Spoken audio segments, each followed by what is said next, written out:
सर्व समाज के सम्मान में,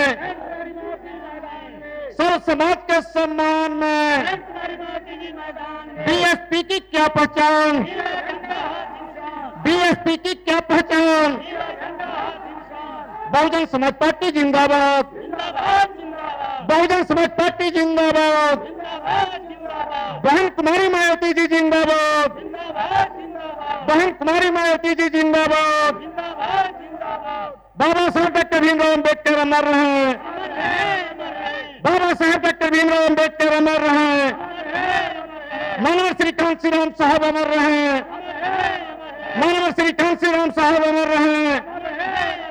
बहुजन समाज पार्टी जिंदाबाद, बहुजन समाज पार्टी जिंदाबाद, बहन कुमारी मायावती जी जिंदाबाद। बहन जी आप संघर्ष करो, बहन जी आप संघर्ष करो। सर्व समाज के सम्मान में, सर्व समाज के सम्मान में बहन जी आप आगे बढ़ो, बहन जी आप आगे बढ़ो। दलित पिछड़ा अकलियतों के सम्मान में, दलित पिछड़ा अकलियतों के सम्मान में, सर्व समाज के सम्मान में, सर्व समाज के सम्मान में बहुजन समाज पार्टी जिंदाबाद, बहुजन समाज पार्टी जिंदाबाद। बहन कुमारी मायावती जी जिंदाबाद, बहन कुमारी मायावती जी जिंदाबाद। मानव श्री कांसी राम साहब अमर रहे, बहुजन समाज पार्टी जिंदाबाद,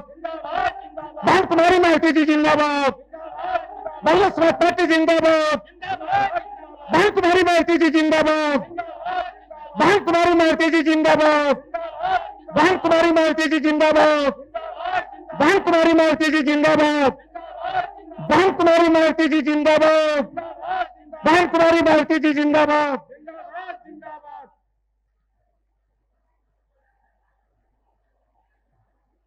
साथियों, बहुजन समाज पार्टी के तत्वाधान में मंडल बस्ती में, जनपद बस्ती में आयोजित चुनावी जनसभा की मुख्य अतिथि बहुजन समाज पार्टी की राष्ट्रीय अध्यक्ष, उत्तर प्रदेश जैसे विशाल राज्य की 4 बार मुख्यमंत्री रही, सर्व समाज के न्याय पसंद लोगों की नेता, परम आदरणीय परम सम्मानित माननीय बहन कुमारी मायावती जी हम सबके बीच में आ चुकी हैं। मैं अपनी तरफ से, मंच के साथियों की तरफ से और इस जनसभा में उपस्थित समस्त लोगों की तरफ से परम आदरणीय परम सम्मानित माननीय बहन जी का बहुत बहुत हार्दिक स्वागत और अभिनंदन करता हूं। और ये चाहता हूं कि हमारे मंच पे उपस्थित लोग और आज इस विशाल जनसभा में आए हुए हमारी माताएं बहनें, हमारे नौजवान साथी, पिता तुल्य बुजुर्ग, मैं सबसे चाहूंगा कि वो अपने अपने स्थान पर खड़े होकर के और दोनों हाथ उठा करके जोरदार ताली बजा करके माननीय बहन जी का स्वागत करने का काम करें।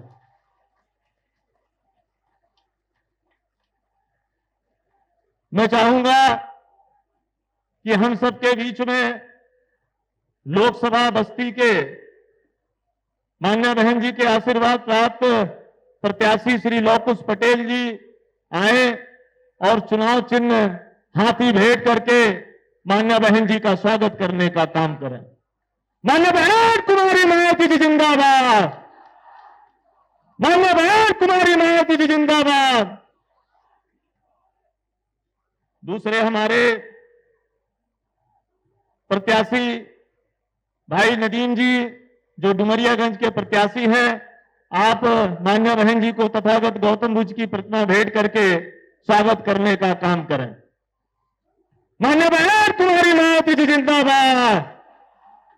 माननीय बहन कुमारी मायावती जी जिंदाबाद। लोकसभा संत कबीर नगर के प्रत्याशी भाई श्री नदीम अशरफ जी और उनके भाई मोहम्मद दानिश जी, आप माननीय बहन जी को तथागत बुद्ध की प्रतिमा भेंट करके स्वागत करने का काम करें। माननीय बहन कुमारी मायावती जी जिंदाबाद, माननीय बहन कुमारी मायावती जी जिंदाबाद। बहुजन समाज पार्टी जिंदाबाद। साथियों, मैं निवेदन करूं मान्य बहन जी को हम सबको संबोधित करने के लिए, उससे पहले मैं चाहूंगा कि आप सब दोनों हाथ उठा करके जोरदार नारा लगा करके मान्य बहन जी का स्वागत करने का काम करें। मान्य बहन कुमारी मायावती जी जिंदाबाद, मान्य बहन कुमारी मायावती जी जिंदाबाद। बीएसपी की इस चुनावी जनसभा में इकट्ठा हुए पार्टी के सभी छोटे बड़े पदाधिकारी एवं कार्यकर्तागण, आज आप लोग देश में व यहाँ आपके उत्तर प्रदेश स्टेट में भी लोकसभा के लिए हो रहे आम चुनाव में अपनी पार्टी के उम्मीदवारों के समर्थन में मुझे सुनने के लिए यहाँ इकट्ठा हुए हैं, तो उसके लिए मैं आप सभी लोगों का हार्दिक दिल से आभार प्रकट करती हूँ। वैसे आप लोगों को ये विदित है कि हमारी पार्टी कांग्रेस, बीजेपी व अन्य किसी भी विरोधी पार्टी तथा गठबंधन आदि के साथ मिलकर नहीं, बल्कि अकेले ही अपनी पार्टी के बलबूते पर पूरी तैयारी व दमदारी के साथ ये चुनाव लड़ रही है। इसके साथ ही हमने टिकट बंटवारे के मामले में भी सर्व समाज के लोगों को उचित भागीदारी दी है, जिनको कामयाब बनाने के लिए अपनी पार्टी के लोग पूरे जी जान से लगे हैं। आप लोगों को ये मालूम है कि आपके बस्ती मंडल में मुस्लिम आबादी काफी ज्यादा है, तो मुस्लिम आबादी को ध्यान में रखकर हमने संत कबीर नगर जो लोकसभा की सीट है और डुमरियागंज लोकसभा की सीट से हमने मुस्लिम समाज के कार्यकर्ता को, पार्टी के सिपाही को, कार्यकर्ता को यहाँ से अपना प्रत्याशी बनाया है। और आपके इधर बस्ती लोकसभा की सीट में अति पिछड़े वर्ग का वोट काफी ज्यादा है, इसलिए हमने यहाँ कुर्मी समाज के अपने कार्यकर्ता को यहाँ अपना प्रत्याशी बनाया है। हालांकि आज यहाँ आपकी इकट्ठा हुई अपार भीड़ व भीड़ के जबरदस्त जोश को भी देखकर अब मुझे भी ये काफी हद तक भरोसा हो गया है कि पिछली बार की तरह इस बार भी आप लोग अपने प्रदेश से या लोकसभा आम चुनाव में अपनी पार्टी का बेहतर रिजल्ट जरूर लाएंगे। इसके लिए मैं आप लोगों का ध्यान कुछ जरूरी बातों की तरफ दिलाना चाहती हूँ और इस संबंध में विशेष कर मैं कांग्रेस, बीजेपी व इनके अन्य सभी सहयोगी दलों के बारे में ये कहना चाहूंगी कि आजादी के बाद शुरू में केंद्र व देश के काफी राज्यों में भी ज्यादातर सत्ता यहाँ कांग्रेस पार्टी के ही खाते में केंद्रित रही है, किंतु इनके अधिकांश मामलों में रही गलत नीतियों एवं गलत कार्य प्रणाली आदि की वजह से फिर इस पार्टी को केंद्र में काफी राज्यों की भी सत्ता से बाहर होना पड़ा है तथा यही स्थिति इनकी सहयोगी पार्टियों की भी बनी रही है, जिसके कारण ही फिर पिछले कुछ वर्षों से बीजेपी व इनके सहयोगी दल केंद्र एवं काफी राज्यों की भी सत्ता में काबिज हो गए हैं, लेकिन इनकी भी ज्यादातर रही जातिवादी, पूंजीवादी, संकीर्ण, सांप्रदायिक व देशपूर्ण नीतियों एवं कार्य प्रणाली आदि से तथा इनकी कथनी व करनी में भी काफी अंतर होने की वजह से अब ऐसा लगता है इस बार ये पार्टी भी यानी कि भारतीय जनता पार्टी भी केंद्र की सत्ता में आसानी से वापस आने वाली नहीं है, बशर्ते यदि ये चुनाव इस बार फ्री एंड फेयर होता है पूरे तौर से फ्री एंड फेयर होता है तथा आम चर्चा के मुताबिक वोटिंग मशीनों में भी कोई गड़बड़ी आदि नहीं की जाती है। और वैसे भी इस बार चुनाव में इनकी कोई भी पुरानी व नई चल रही नाटकबाजी, जुमलेबाजी व गारंटी आदि काम में आने वाली नहीं है, क्योंकि अब देश की जनता काफी हद तक इस बात को समझ चुकी है कि इनके पार्टी ने अब तक देश के विशेषकर गरीबों, कमजोर तबकों, मध्यम वर्गीय एवं अन्य मेहनत कश लोगों को जो इन्हें अच्छे दिन दिखाने के असंख्य प्रलोभन भरे वायदे किए हैं तथा आने को हवाई व कागजी गारंटी आदि भी दी है, तो उनका जमीनी हकीकत में अभी तक इन्होंने लगभग 1/4 हिस्सा भी कार्य पूरा नहीं किया है, बल्कि इसके स्थान पर इनका ज्यादातर समय व ताकत भी जहां इनके अपने चहेते रहे बड़े बड़े पूंजीपतियों एवं धनना सेठों को ही ज्यादा से ज्यादा मालामाल व धनवान आदि बनाने में तथा उन्हें हर स्तर पर छूट देने में व बचाने में ही लगी रहती है, जिनके अधिकांश आर्थिक सहयोग से ही ये पार्टी व अन्य पार्टियां भी अपना संगठन चलाती हैं तथा चुनाव आदि भी लड़ाती हैं, जिसका काफी कुछ खुलासा बॉन्ड की आई रिपोर्ट से भी हो जाता है। इस संबंध में वैसे आप लोगों को ये मालूम है कि अभी कुछ दिन पहले माननीय सुप्रीम कोर्ट ने तो बॉन्ड के जरिए जिन जिन पार्टियों ने बड़े बड़े पूंजीपतियों व धन्ना सेठों आदि से पैसा लिया है तो उसकी रिपोर्ट का खुलासा किया है। और रिपोर्ट में क्या आया कि पूरे देश में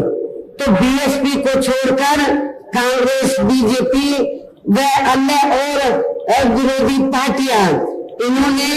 इस देश के बड़े बड़े पूंजीपतियों व धन्ना सेठों से बॉन्ड के जरिए तो अरबों खरबों रुपया अपनी पार्टी के संगठन को चलाने व चुनाव आगे लड़ाने के लिए लिया है, ये रिपोर्ट में आया है। लेकिन बहुजन समाज पार्टी एक ऐसी पार्टी है, रिपोर्ट से ये खुलासा हुआ कि बहुजन समाज पार्टी एक ऐसी पार्टी है जिस पार्टी ने देश के किसी भी छोटे या बड़े पूंजीपति व धन्ना सेठ से एक भी रुपया अपनी पार्टी के संगठन को चलाने व चुनाव आगे लड़ाने के लिए नहीं लिया है। इसलिए हमारी पार्टी बीएसपी मेंबरशिप के जरिए ही और जन्मदिन के मौके पर थोड़ा थोड़ा धन इकट्ठा करके चुनाव के दौरान भी थोड़ा थोड़ा धन इकट्ठा करके हमारी पार्टी अपने संगठन को चलाती है तथा चुनाव आदि भी लड़ाती है। इसके साथ ही अब ऐसा लगता है, इसके अलावा इसके साथ ही अब ऐसा लगता है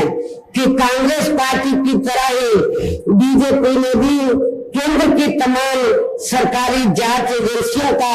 ज्यादातर राजनीतिकरण कर दिया है। आप लोगों को मालूम है जब केंद्र में कांग्रेस पावर में होती है तो वो सरकारी जांच एजेंसियों का दुरुपयोग करती है, राजनीतिकरण करती है, और जब बीजेपी पावर में आती है तो बीजेपी भी सरकारी जांच एजेंसियों का ज्यादातर दुरुपयोग करती है, राजनीतिकरण करती है। ये मैं समझती हूँ ठीक नहीं है। इसके अलावा देश के किसान वर्ग भी वर्तमान बीजेपी की सरकार में शुरू से ही अपनी विभिन्न समस्याओं को लेकर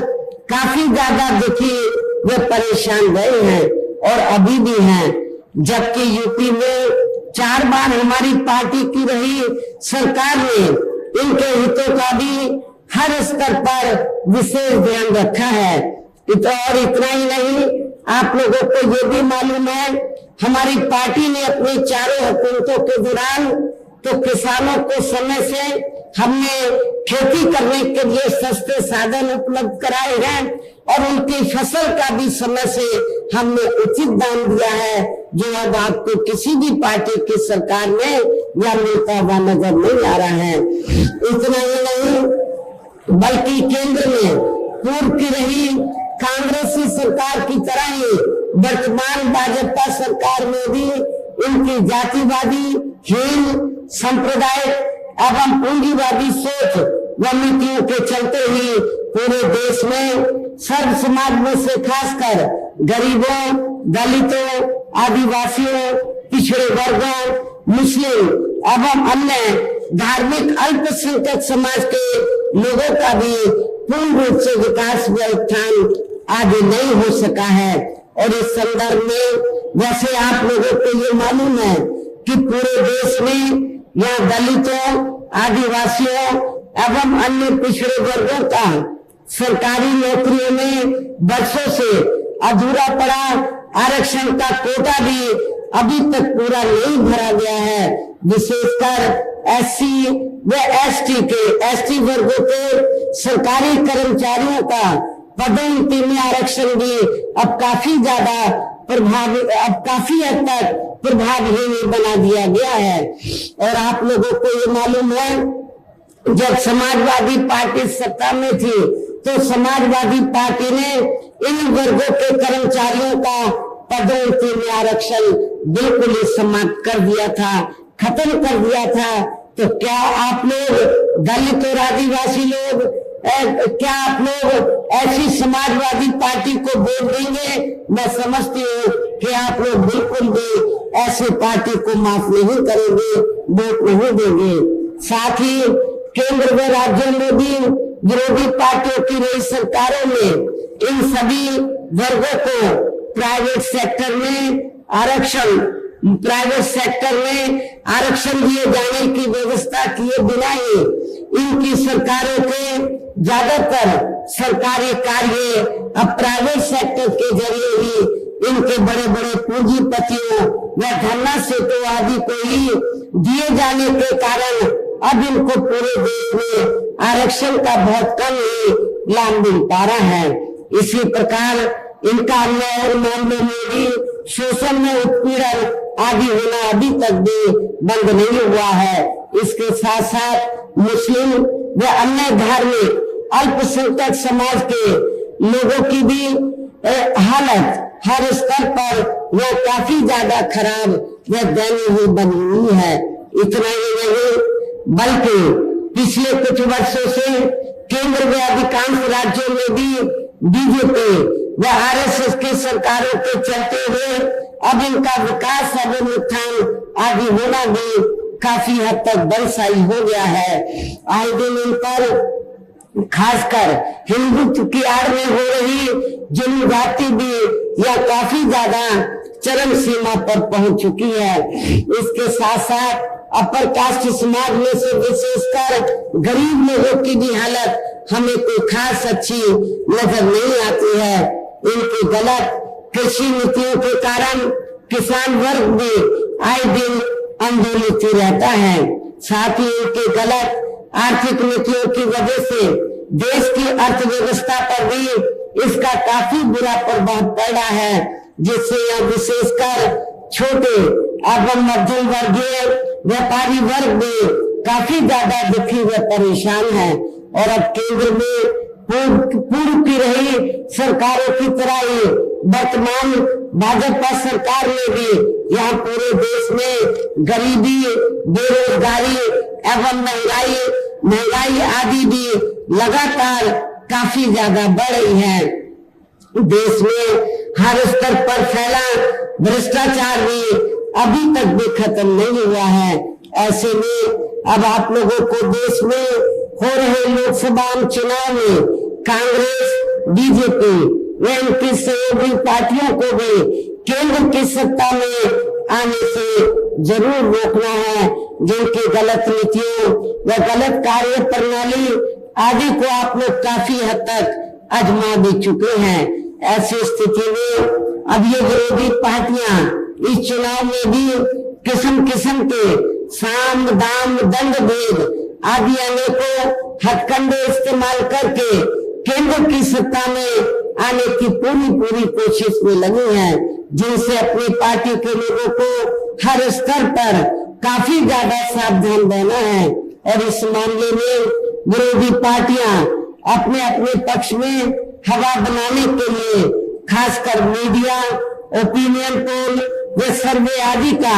जो बड़े पैमाने पर इस्तेमाल कर रहे हैं, तो उनसे भी अपनी पार्टी के लोगों को बिल्कुल भी गुमराह नहीं होना है। इसके साथ ही विरोधी पार्टियों के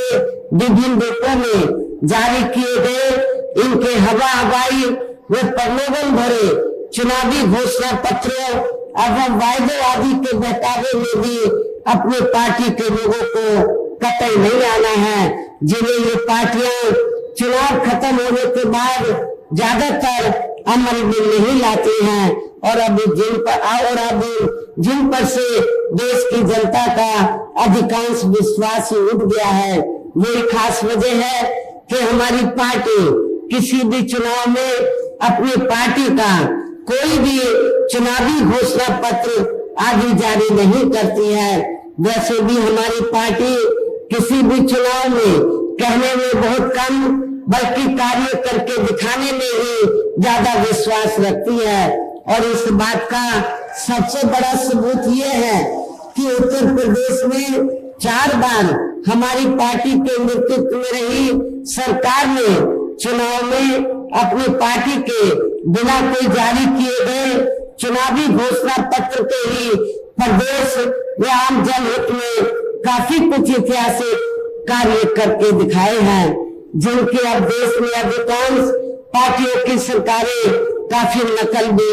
कर रही हैं। जबकि इस मामले में हमारी पार्टी का ये कहना है कि यदि इन पार्टियों के स्थान पर केंद्र में हमें अपनी पार्टी की सरकार बनाने का मौका मिलता है, तो तब फिर हमारी पार्टी की बनी सरकार केंद्र में यहाँ तक की रही सभी विरोधी पार्टियों की सरकारों की तरह केवल हवाई व कागजी कार्य